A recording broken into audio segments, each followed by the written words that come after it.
Welcome back and happy weekend. Hi, Hi, Chris. hi, Wendy, and hi, folks. Today, I am introducing a new stage in nurture counseling. What? I have an intern, which I've lovingly dubbed my minion, Oh, and it's you. oh my goodness. Wait a minute. I didn't know about the minion part. Oh, you do. That You was not in do. the job description. It was there from the start. Oh my It was there from goodness. the start.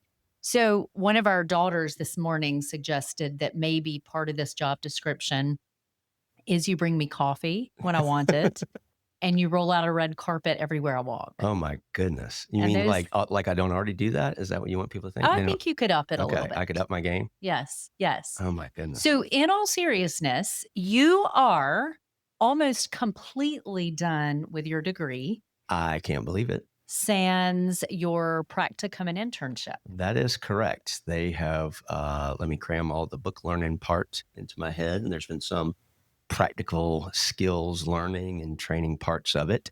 But the main part, it feels like everything that I've studied is sort of leading to, hey, it's time to really start doing it. And I love how the counseling profession regulates this. You got to do it under supervision. You got to do it as part of the degree before you Yeah. can get the degree. And so they call you an intern and let you get started. And it has worked out amazingly for me to be able to do that through and at Nurture. Yes. Now, I will not be your supervisor That is because we're correct. not going to risk our marriage with that. No, that would be a So you have little bit awkward. another trauma counselor in town who is a former professor in the Gordon Conwell counseling program. That's right. Wonderful guy who will be doing your weekly supervision. That's right. His name is Dr. Christopher Cook, and I hope we'll have a chance to introduce him to everybody on the podcast. He's a great guy. We actually met doing narrative-focused trauma care at the Allender Center. We were in the Okay. same small group and having some of the same sort of journey and processing and kind of getting in touch with our hearts and figuring out what was going on, kind of on a different level. Great. So we will start with the basics of what this will mean. And then I'm going to sort of make people privy to my interview of you Oh, there we go. for this There spot. we go. So you are going to work primarily on Friday afternoons. That's the plan right now. Yeah, we have about 4 or 5 slots, and maybe 4 at least to start with. And those will be in person at our new offices. Now I'll be doing some virtual. I'll be in the same basically room that you're doing, that you're doing your therapy in, but you won't be around those days because you'll be doing remote or other stuff. And I may have other slots open up depending on need. I'm hoping to do some group work as well, either some, just some seminars, workshops, or if there's interest in actual group kind of processing, kind of Yeah, group you've got therapy some sort of thing. ideas brewing. Yes.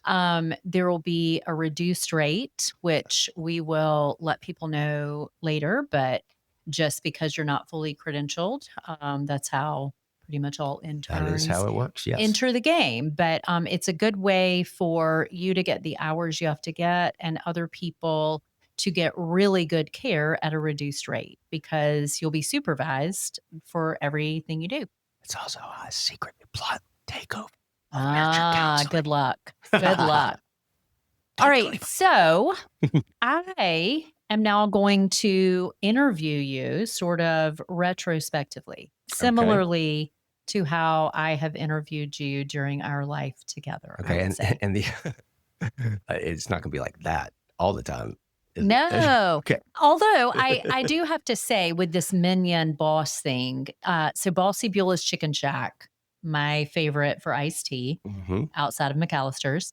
And I did break down and buy one of their t-shirts today. So Aunt Bossy's motto was, it's okay to be bossy as long as you're right.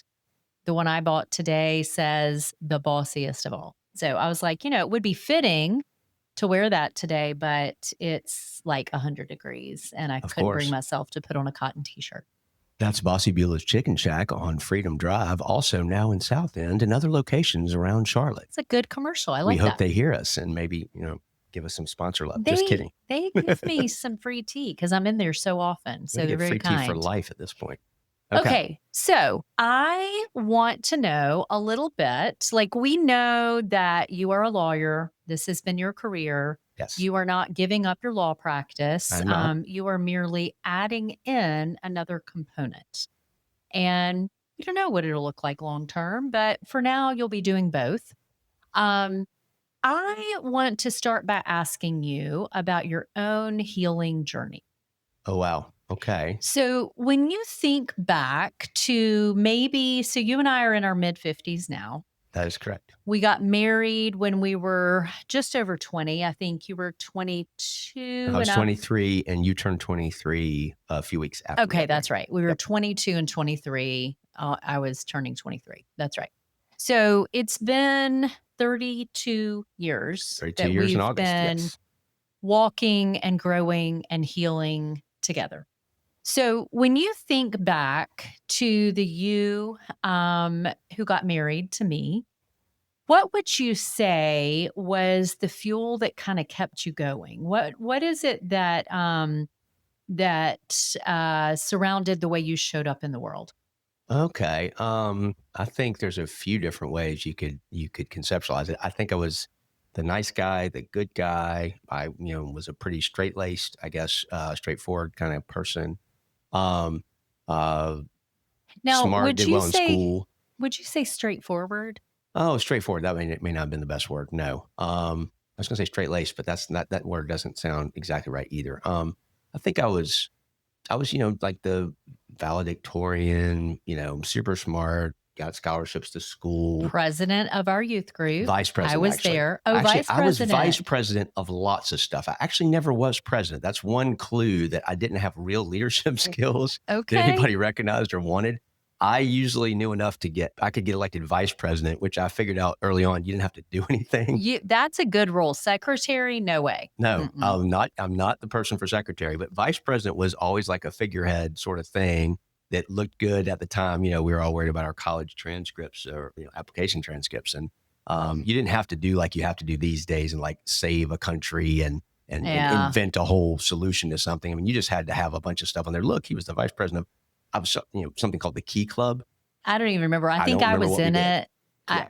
I can't remember. I don't even know what it was It or was it why I was was in not it. about keys and locks. It was some kind of about civic service. But I need to be regarded as helpful. I'm not sure how helpful I actually was, but I would do the things to be in places where, oh my gosh, look at those helpful people, or look at that nice person, or whatever, to get the glow and the feedback of it. But I was not like this servant guy. I don't think. Okay, so I think that's interesting what you just said. I wanted to be one of those, look at all those helpful people over there. What did that do for you if people thought you were helpful and good? Well, I think I wanted the regard. I wanted to be a good kid, a good guy, partly because what I could have articulated at that time was I knew my parents had divorced when I was 10.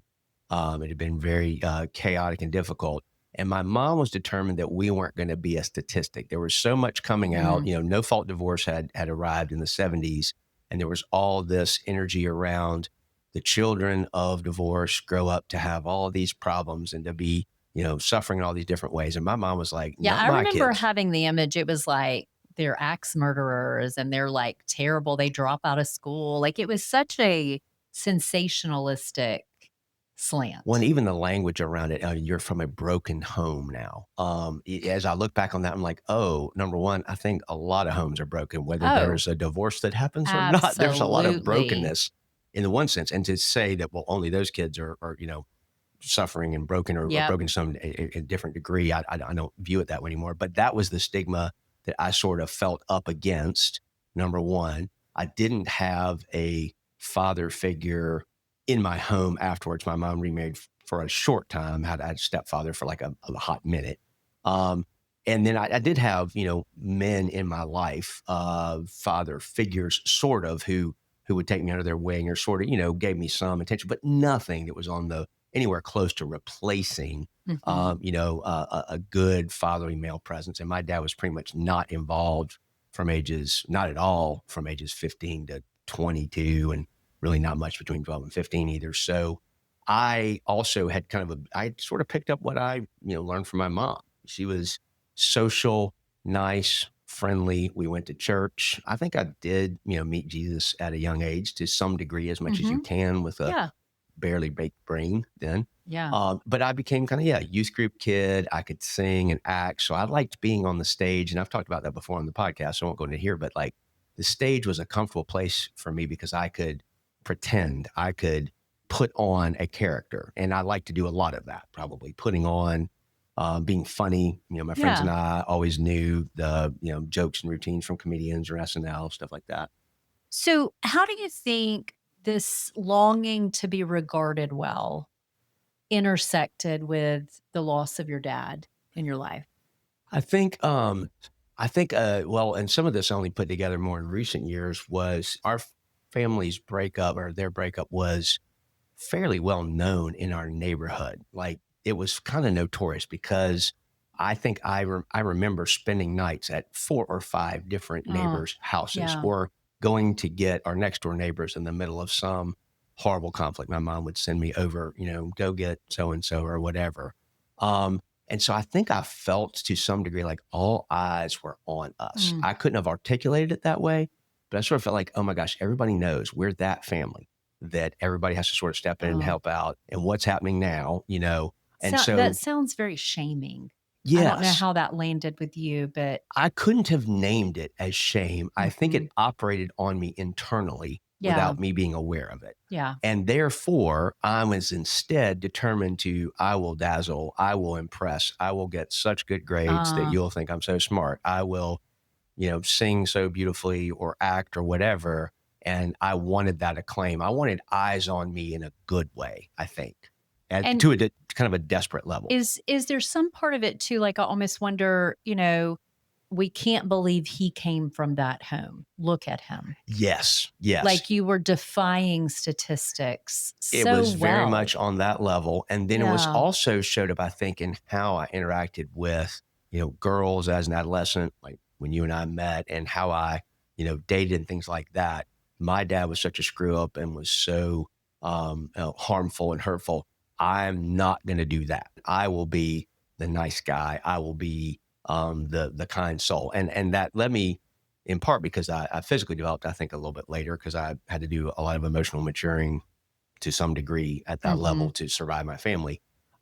So I was the best friend. I was the Yeah. nice guy. The fraternity I was at Chapel Hill that's the nice guy fraternity. That's who you call if you need somebody to walk you home at night. Uh-huh. That's the safe fraternity. I'm not Mm. saying every one of my fraternity brothers was like that, but we had that sort of reputation. Yeah. That worked for me. I want to be a good guy. Mhm. And so where that played out later, though, was I, parlayed that into, okay, I go to law school, I become a lawyer, we're married, we're starting to raise kids. And part of I think what happened is I found myself at different moments running out of whatever that good guy, nice guy fuel was, Mm. or coming to the end of it, or I sort of played out all my bag of tricks of here's how I'll be nice, here's how I'll be charming, here's how I'll be sensitive, whatever, and Can it wouldn't you always work. can you think of a time either inside our family or outside where your answers, your tricks ran out? They weren't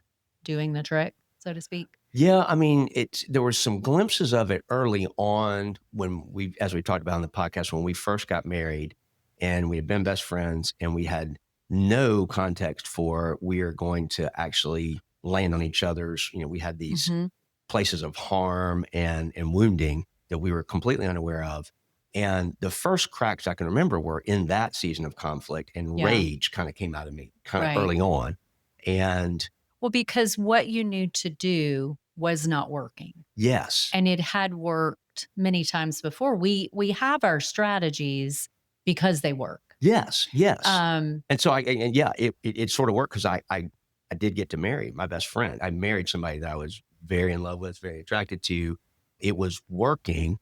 Then we get married and we have this conflict and we have, difficulties and challenges and that nobody really prepared us for. And so I think that was the first sort of round of what just happened? Where did mhm. this rage come from? But my answer at that point in time was how I approached everything else. Wait a minute, there's a problem. There's an answer out there somewhere. I will learn how to fix this. I will learn how to deal with my temper, or I will learn how to be a better husband. And we sort of took that approach. There was always a book we could read or something we could Yeah. learn. I think we went to probably 5 or 6 marriage retreats at different points in Yeah. time. Yeah. Oh, This will yeah. fix it. This will fix us. And part of what I didn't know was happening though is I was desperate for something to fix, to control, whatever it was, and anything I adopted would work for a while. Is that's part of the dangerous part too, wouldn't you say? Yeah, and I'm even struck though by the language you used. We use it like to fix us Yeah. and before like broken home that you made a good Yes. point that, all homes have some degree of brokenness in them because they're all made of humans. They're full of beauty and brokenness, but we have this way of seeing ourselves as needing to be fixed, maybe as projects. And Yes. so that's the kind of thing that having an answer or a solution would appeal to. Yes. So yeah. Well, and that's one of the things I think I've learned in later years how deep that drive went for answers. And I've Hmm. talked about it, I think in another podcast episode. Just Encyclopedia Brown was my hero growing up, or Sherlock Holmes, detectives. I loved the person who solved the crime, the person who saved the day. Hmm. I still read detective stories. Murder mysteries is one of the Yeah. genres of fiction that I'll always kind of come back to. I'm reading one now by Anthony Horowitz, who is fantastic. And I love that, being the person who figures out the answers Yeah. and gets it done. The problem is, so as we, had kids, I'm running a or I'm in a law practice, I'm a partner in the law firm. At some point in time, I didn't feel like I wasn't holding everything together well. It would show up some in my work in sort of chaos, and just disorganization. I was undiagnosed at that time, but ADHD, it turns Hmm. out, was a factor for me, which had always been masked by my intelligence. I could always, I waited till the last minute to do everything in the world, but I did it well. Hmm.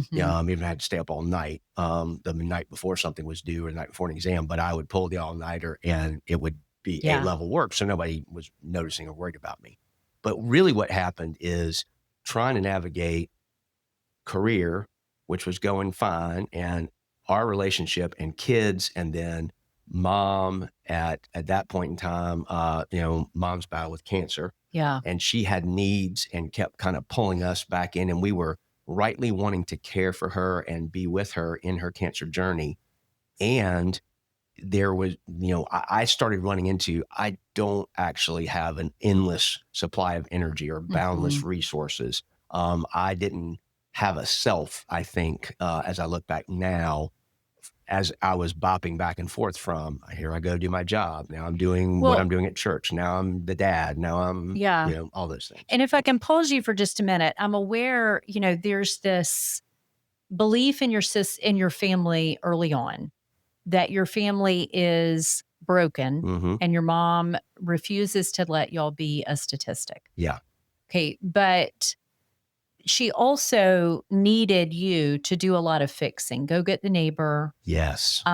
call your father, see if you can get him to come home. Like there were a lot of things like that. And so we develop a sense of loyalty Hmm. to the philosophy, if you will, of our family of origin. And so I'm wondering, as you look back on this narrative about the home being broken, there needed to be answers so that you didn't fail the way your dad did. We would go to 6 million marriage conferences. I'm wondering what it's been like to let the loyalty to that system go, which also means letting go of this perception that answers will change the world. They will change your Yeah. life. They will save you. Well, it's interesting that you phrase it that way because a big step in the journey. I think when we started going and getting any couples counseling or counseling at all was partly because we felt like we had all these external things, Mhm. mom's cancer, those challenges. We didn't go because we thought we had any difficult dynamic in our relationship. We knew we fought, but we didn't think there was much to that. Yeah. And that's where we began experiencing somebody being a safe person, to ask some thoughtful questions like, well, can you care for your kids and your wife like you want to, and your mom at the degree, at the level she's needing or Mhm. wanting you to?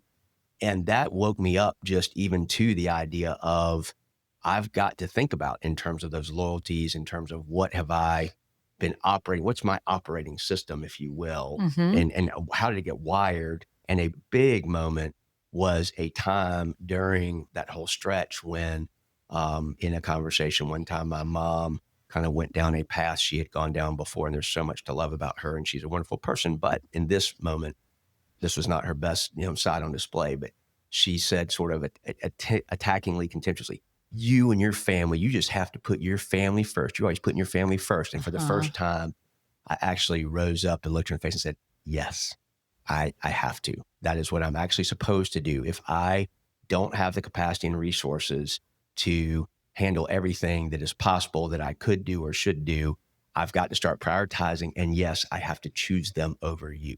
And that's a really hard thing to say and to live Ooh, out. it Like, was gut I wrenching. remember that, and I think it felt a lot like near death. It did. It was years in the making to get to the Yep. point to say that, because I probably had tried to say things here and there, tried to do little things. And this was a moment. I still remember where we were standing in our kitchen. I still remember the look on her face and how I felt. And it was this declaration of, yes, I can't do all of this. And I'm sorry. I have to be less for you right now Mhm. because I'm responsible for these kids and this Mhm. and my family. And we are responsible, we as the Mhm. adults, as the parents. And so if something's got to give, if I have, and that was that, I did not like the reality constraint of, you don't have enough energy, you're not Mm. killing it, you're not crushing it. Something is always going to suffer, because I'm the kind of person who would always take on more things. Sure, I'll do it. Sure, I'll do it. And then not really do it well. Well, Um, and I mean, I feel like that is so core to the human condition. We hate where we are powerless. We yes, hate when we have run out of ourselves and our yes. own strength. And so you were contending with that then. So the beginning of it was naming, I'm powerless, I'm limited. I'm sorry, mom, there has to be a season where we can't be as helpful. And that, it felt like death at the Yes, time. it did. She didn't respond well to start with. Now things got, better later, but it was a formative moment that helped, Mhm. and helped catalyze different things for her. But then so like, okay, I've sort of put that aside. I'm focusing just on our relationship and doing my job and being a parent, all this. And it's still, things weren't working. Our Mhm. conflict was still, seemed intractable. And, Mhm. and I couldn't fix it again, even though I'm okay. I'm focused now just on what I need to be. And, Mhm. but, and I was, I guess I was leading in the church as well. And so trying to do that, Yeah. a bunch of us were all trying to figure that out. But again, I remember, even as we had conflict, I went back to that. There's got to be an answer. Once we got a taste of couples counseling, and, oh my Mhm. gosh, the counselor says this, or the counselor gave us a book and it was helpful and we learned this. Well, I'm still, unbeknownst to me, wielding that almost as weaponry, Mm. because the purpose in my heart was not, let me figure out how to love you well so that we can get through whatever these challenges are. It was, how do I stop you from being so disappointed in me, upset with me? Mm. Again, those eyes on me of critique Mm. and disappointment, Oh, yeah. that felt like death. You can see how that reenacted the story Yes. of your neighborhood, right? Yes, Yeah. yes. And Yeah. so I didn't know the drivenness I was bringing to Mhm. something that I thought was noble. I'm trying to be a better husband. Well, no, I'm trying to not get in trouble for being a bad husband, is really Oh, the way I would wow. say it. That Um, that feels very important, and I do it too, we yeah. all do it. Oh, yeah. But, like, what an epiphany, what an insight. That Well, feels really powerful. and I remember somebody even just pointing out the subtle shift, the difference between, I want to be a good husband, which kind of means I want to be regarded as a good husband. That's Mhm. really what was under. I don't want anybody to be Mm. able to say I'm not. Mm. That is a different goal than, I want to love my wife well. Ah. Notice they sound very similar, but there's a subtle difference in the second one. I want to love my wife well, which means sometimes the most loving thing I can do is hear, how have I failed? Mm. What did I do? What was hurtful? And not my, 10 defenses for why you shouldn't be so bothered by that, or it wasn't really that bad, or give me a break. What would I say? I would say, cut me some slack. I got this and that, blah, blah, blah. You don't Instead of just go, understand. yeah, Yeah, we all do this to one another in relationship, and I feel like we frequently blame the other that they do not believe, feel we are loving them well. Yes. Right. So rather than, can you tell me more about how I am failing you? Because I am sure that I am. It's more, oh my gosh, I can't believe you think that. Or why would you think that I was meaning that? And Yeah. so, what a beautiful, loving insight you had. And I would say it was the beginning. Like, and it feels like there are so many of these momentous sort of beginnings, but the common theme of them is coming to the end of myself and having ultimately just having no choice but to admit I got nothing. Hmm. I don't have any more tricks. I don't have any more techniques. And at one point, I remember a powerful moment. We actually on our way, just a quick trip up to the mountains recently. We stopped through Montreat, which is a Hmm. place where the church we were at has always had. Actually, every church we've been at does men's retreats. And I remember passing a place in the creek there where we'd heard another speaker. I forget what it was about, but I remember the moment with God was I have to lay all the tools down. Ah. Stop trying whatever, even the things that you think are good, things that are, from, a Christian source or church or Hmm. whatever, but stop the fixing of Wendy or trying to of the relationship and just learn how to be and experience, be alive to yourself was, I think, a part of it. And the invitation I think that counseling started providing me was I had a safe place where I could express whatever I felt and didn't have to worry about the judgment, the thought, anybody in my head or anybody else saying, but that's not loving, that's not good. I just got somewhere invited to bring my whole self. Hmm. And that was new. Well, that is a good segue into a question that I wanted to ask. Go for it. So, as Christians, we love to use God's word, which I think we should. Sure. Okay. And sometimes I sit back and go, okay, what exactly is this Bible we've been left? Is this the story of how God made humans? Is this the history of why humans and snakes hate each other? Is this a chronology of a relationship of God with his people? Yeah. And so a lot of times we, not knowing how we are choosing to approach the scripture as any of the above, we want to find all our answers there. And that is then what will fix the problems of life. If Yeah. we can Yeah. live according to it, if people that we love can, I'm not saying that's not true. But I'm wondering where God met you that day in the creek or Lake Susan, whatever it would be, with asking you to put down your answers, put down your tools.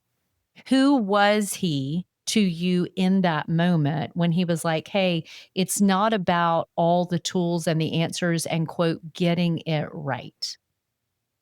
Oh, he started becoming my heavenly father is what happened.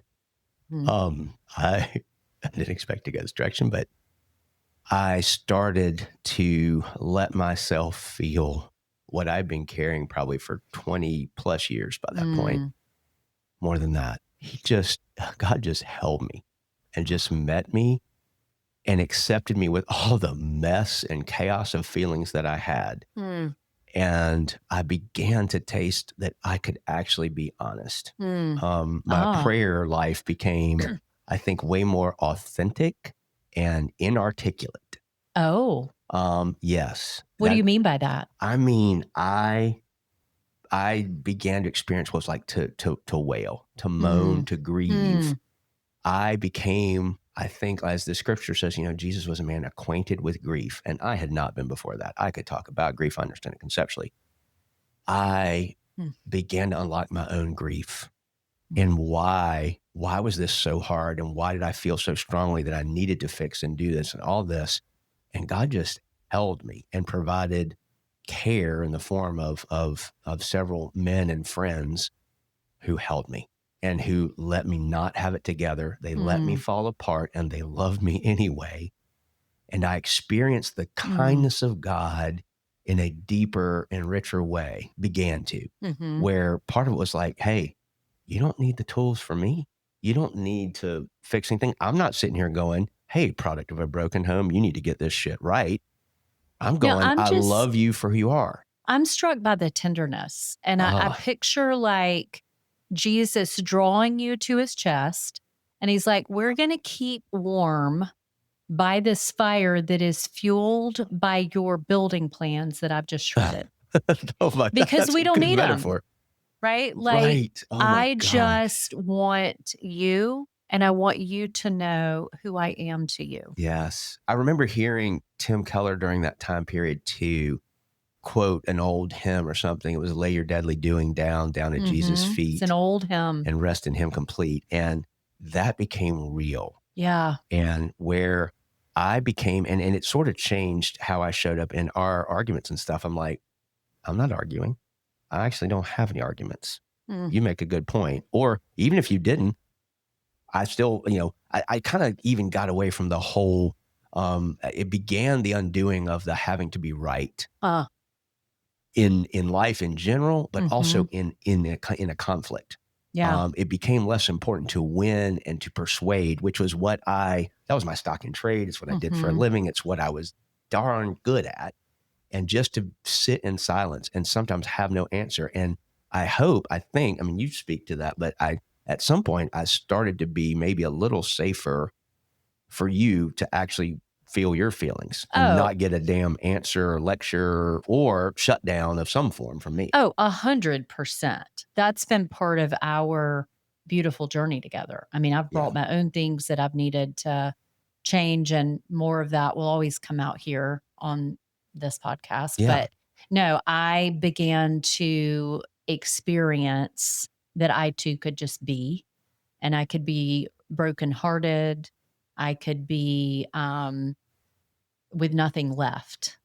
I could have an opposing opinion, and you would just be in all of those places. What would you say was hard or difficult about kind of being married to somebody who's sort of answer man and Mm. kind of always trying to get it right, fix, have the answer? Where did that leave you?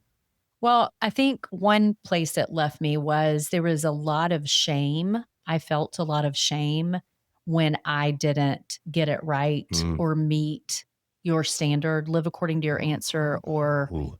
meet your standard. Yeah. And that breaks my heart to hear now, Mm. because now, especially knowing more of your journey that I've learned over the 20 years since then, is, I wouldn't want to make you feel that way. I wouldn't want Mm. to pile on shame now that I Mm. know, that's been your journey so much. And I had no idea of by being answery and on top of this, and I got this, how that does heighten shame. And I can appreciate that now. And I wouldn't want, if I could do it again, my disappointment in you to reenact the stories of your young life. I Mm, would want to be able to bring my grievances and pain in a way that also was very much for you. yes. Our daughter told us today about the girl she nannies, and I think this little girl is 8, and she lost her dad suddenly about 2 years ago. And she took Savannah outside and she said, "Hold my hands and look in my face. I want to tell you something." And they were getting ready to be separated by her vacation and our daughter's. And she said, "I may not always be beside you, but I will always be on your team." Yes. And it was the most beautiful, beautiful out of the mouths of babes moment. I may Yes. not always be beside you or with you, but you can trust I'm always on your team. And I that's what I want for us. And we missed that in a lot of our journey. It's interesting you use that phrase out of the mouths of babes because that's a storied Yep. phrase for me. For you. Yep. Um, Thought of it as I said it. yes, that's one story I've gone back to and realized there was a moment in I'm 8 or 9. I'm in one of my parents' conflicts. I am a combatant, with my mom, basically talking back, yelling at him. And I don't remember what I said, but I said something that seemed to maybe have some wisdom or profoundness to it. And I remember my dad. I can picture him and see the expression on his face and hear his tone, like out of the mouths of babes, like Well, and in a It was, way, we've talked about that's a bit of an origin story of yes. you carry the right answer in you. That's what I was thinking. That was Yeah. a very, very formative moment of, ooh, look what my words can do. I Yeah. sort of stopped him in his tracks. Let's do more of that. Yeah. And both, it was both an honoring, isn't that smart, and also kind of a shaming Oh, thing. yeah. It I was think it it was was both. complicated. Very Yeah. complicated, but boy, formative in there and driving the guy Yeah. who has to, get all the good grades and crush Yeah. it in law school and everything else. And so what I would say where that journey then went was being invited to actually feel in present time and allow my body to sort of experience feelings that were in there from story from growing up as well. And it Yeah. was a complexity. I never knew exactly what happened when I would go to a counseling session of, are we going to the present, which is painful enough, or are we Mhm. going to the past? And there would always be this mix kind of both, Yeah. because one of my dear beloved counselor, John's, questions always was, have you ever felt this before? You Yeah. say you feel alone or scared about, have you felt this before? And I like at first wanted to, run out of the room or smack him or something. Yeah. But as I became more comfortable with, yes, Mhm. I have felt this before. Oh my gosh, so much of how I operate is a drive to Yeah. not feel certain things again. And that this is all happening below the surface. It's the operating system that I have know Yes. nothing about. And that journey is, I think, what's continued and intensified probably in the last 5 or 6 years as I started wrestling with kind of calling. In addition to being a lawyer, I've been an educator. What do I love about Mhm. educating? Why do I love that? Why does that have my heart more than just being, a lawyer? And it's something about discovery, self-discovery, light bulbs coming on. Mhm. That was happening. And then as my own healing journeys continued and I've had more opportunities to unpack, my story and how I got here, the common theme that kept coming back was I found either a group of men or other men, or we found a couple together, something, the safety Yes. of being able to be honest, to be real, to not have the answers, and to have people who were comfortable with that. Who are like, And neither like do you we. said, in real time, not retrospectively, Yes. in real time. Yes. As different challenges have come, it's been this both. I now pay much more attention to, how a younger self shows up. Yeah. It doesn't surprise. I mean, it still will catch me off guard sometimes, but in general, I've got a little bit better radar for, I'm operating out of something different in this Mhm. 5 minutes than I was 10 minutes before that. Yeah. I want Yes. to let people know you've Yes. passed the interview. Oh, I passed the interview. You got Okay. the job. Okay. And I'm wondering if you would tell us the type of people that you are hoping will show up on your caseload. Yes. Okay. I've just found myself very drawn. I want to be that safe place for other people, for guys in particular, but for couples also who maybe have tried everything and maybe their answers are running out and they Mm, are sort of in despair, mhm, or they're battling checking out. They've, quit desiring or hoping for change. mhm, They're just kind of going through the motions. mhm, If you've anybody who's had hope for, like, I think marriage is supposed to be more. I think it's supposed to mhm, function better. I think I'm supposed to, this is my partner for life and I want there to be joy there. But either there's no room for that amidst the busyness of life. There are family challenges. There are curveballs that get thrown, job loss. I mean, we've experienced kind of all those things, yes. fatal family illnesses, job losses, serious conflict, things like that. There were people who were that safe place, who pointed me, who brought me to the foot of Jesus. Well, not with Mm, a scripture verse and go meditate on this or just learn this better, but rather when none of that was working, none of that was enough. That feeling, that experience of the bones, let the bones that you have crushed rejoice from Psalm 51, that bone crushing yeah. that I would have And an talked about. embodied Jesus in the An midst, would you embodied say? Jesus, yes, that cares Mhm. about our body Well, is just someone representing him in bodily form too. yes, yes, and Yeah. embodying his kindness. I would Mhm, say that's the essence of what Dan Allender does. There is grace and truth. There is a speaking of truth, but in a kindness and in a context of a loving kindness that is just powerful.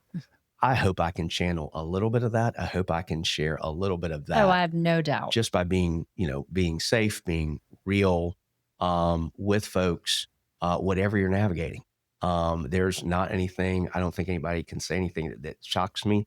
It's going to make me go, oh gosh, that's really bad, or I think shame is such a formidable force. I Mhm, think shame has a hold on so many of us. It has had a hold on me in ways that mhm. I could not have named. And I sort of, maybe if I have to have a mantra or something, I want to be the sworn enemy of shame Yeah, in people's lives, in couples' lives, in men's lives. And the antidote to shame is, well, what would you say? How would you answer that? What are the antidotes to shame? love. Love. Love is the number one. Love and witness. And I'm not yes. walking away. And it's not, Mhm. and it is God's love, yes, but God's love is meted out through the body of Christ, which Yes. is other believers. Right. And that can be church body, that can be other believers, maybe not in your church body, but embodied kindness and Yeah. a It safe can be any presence. human, any image bearer. Yes. Well, and even animals, I would Even say. animals. But that, I think, when I look back at the formative experiences that I've had in the last 5, 6 years that have led me on this journey to say, I need to get a counseling degree. I Mhm. want to do that. I want to bring those skills. I want to bring that mindset, those, just that way of being to bear. I mean, it's been a continued healing journey. It is Mhm. that those things have happened together. It's not like, oh, look at all this healing that I have experienced. And now I will go study it and be a healer for other people. And never the twain shall meet. It is the No, exact you opposite of lead that. out of your own healing. Yeah. And Yeah. it's an integrated thing. It's felt like as I've taken the classes, as I've done the preparation work, and as I've done this healing work, it's felt like a coming home to myself. Yes. And so Yes. much so that even in the work I do as a lawyer, this has shaped me and changed me. And my Mhm. practice is in a totally different place because I know that's the how I show up now is, and it's kind of odd because people come to me as a lawyer and they want answers and they want Yeah. fixes. And my answer often is, you know what? We don't necessarily have them. We have laws, but guess what? They don't exactly apply wonderfully and perfectly all the time, or you have a different situation. Yeah. People want me to fix stuff. And a lot of what I'm doing is shepherding through people through things that there's not an easy fix for. There may Yeah. not even be a fix that we're trying to find the best fix possible when there has been so much harm, so much rupture. Some ruptures are repairable and some are not. And so I find that I'm bringing myself with that counseling mindset into my legal work, and I am Mhm. mainly doing family law now because it's relevant there. And Yeah. me being, having a counselor mindset as I'm not doing counseling with people, but my favorite thing for my clients to say is, what you just said reminds me of something my counselor said. I'm like, oh, really? Huh. Yeah. Okay. Well, let's go with that. Yes. And that's a lot of that honesty about what what is broken and what can we fix and what can the law fix? Because people, when they've realized, okay, relationship is broken, they want the law and the legal system to Yes, fix to it all. fix it. And they Mhm. want, especially if there's been a power differential and a problems and all, people who have been disempowered, they want some power then. Yes. And this Mhm.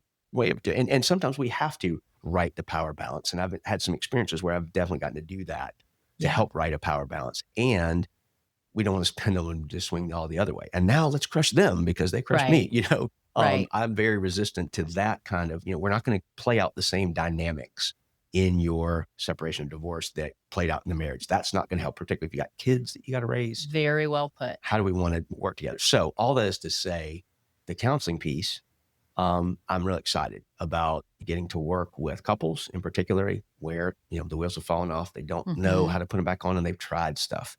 They feel kind of at wit's end. I can sit in that pain, sit in that questioning, wondering Mhm. because I've been there. Yeah. And the hope that I know came through, God through His people, and honestly, an inspiration to me too is the work that you've done. Mhm. The work that you've Mm, done in your own heart, and what that healing work has done, and what mm, that's enabled you to do as a healer for other people too. So mm. I'm honored to join and come learn from you. Well, thank you for letting people get to know more of your heart. Thank you for being an intern at Nurture. I'm very excited. We will continue to do marriage intensives. We may end up doing some joint sessions, and you'll have your own caseload on Friday afternoons starting in September.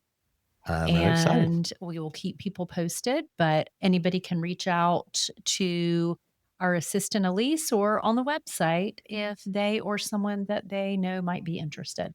So thank you, Chris. We're excited to have you. Thank you for having me, Minion Master Wendy. Happy weekend, everyone.